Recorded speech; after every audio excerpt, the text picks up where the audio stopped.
Arab and Muslim leaders gathered in Saudi Arabia for an extraordinary joint Islamic-Arab Summit in an attempt to exert its influence to press the United States and Israel to an end to hostilities in Gaza. Leaders, including the Iranian president, have strongly condemned Israel's bombardment of the enclave. Now, Iranian President Ebrahim Raisi sets the tone for the summit, saying that Gaza is not an arena of words, but action. Remember that Raisi's trip to Saudi Arabia is the first visit by an Iranian head of state since Tehran and Riyadh ended years of hostility under a China-brokered deal in March. Iran's local reports have stated that the Iranian president will propose Muslim nations to ban Israel from using their airspace to pound Gaza.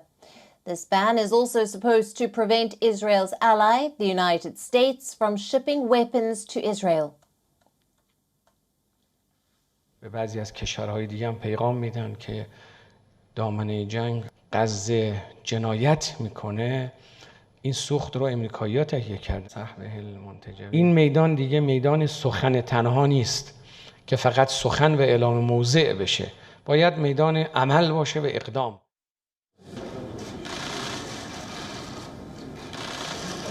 Saudi Crown Prince Mohammed bin Salman denounced attacks on Gaza, saying that, and I quote, "The Gaza Strip is facing from military assault, targeting of civilians, the violations of international law by the Israeli occupation authorities." The joint meeting has been convened in response to the exceptional circumstances taking place in Gaza, and it aims to achieve a unified collective position from those attending. Earlier, two separate meetings were scheduled over the weekend, one of the Arab League and one of the OIC members. But now it has been combined. The Arab nations are divided on normalizing ties with Israel and condemning the humanitarian crisis which has unfolded in Gaza. To prepare for this extraordinary joint Arab-Muslim summit, as per reports, Arab foreign ministers who held an emergency meeting on Thursday were divided as some countries, led by Algeria, called to cut all diplomatic ties with Israel.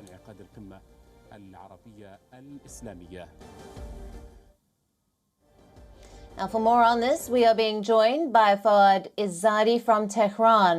Mr. Izzadi is an associate professor in the Faculty of World Studies and the University of Tehran. Arab and Muslim leaders gathered on this latest. Thank you for being with us. Now, the Arab and Muslim leaders have gathered in Saudi Arabia for this extraordinary joint Islamic-Arab Summit. This, of course, in an attempt to exert influence to press the United States and Israel to end the hostilities in Gaza.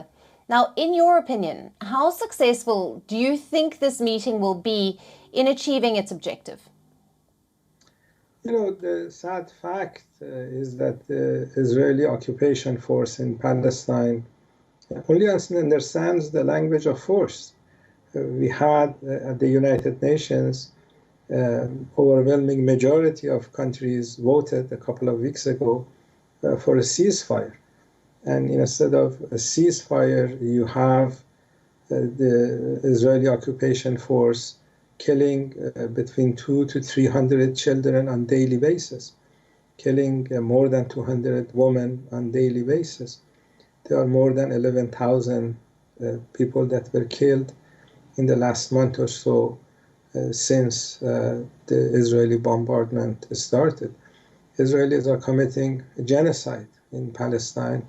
And the countries that are objecting to this genocide are doing this verbally.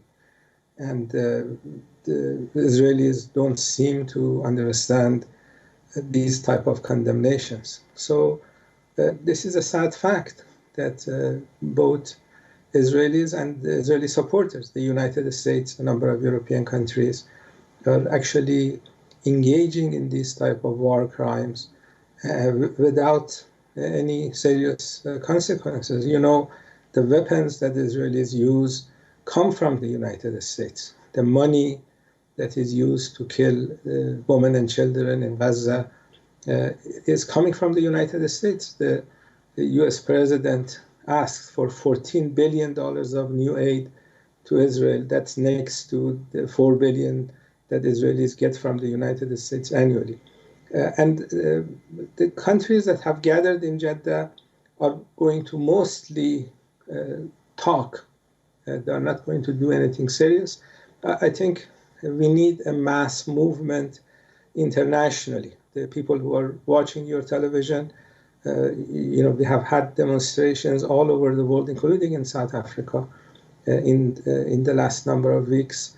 Huge demonstrations. We have had some countries like South Africa cutting relations with the occupiers of Palestine. And the people need to boycott Israeli goods, need to boycott American goods.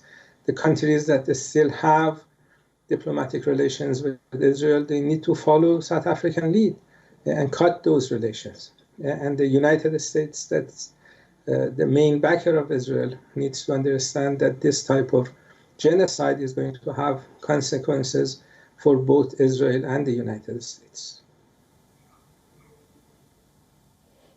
Mr.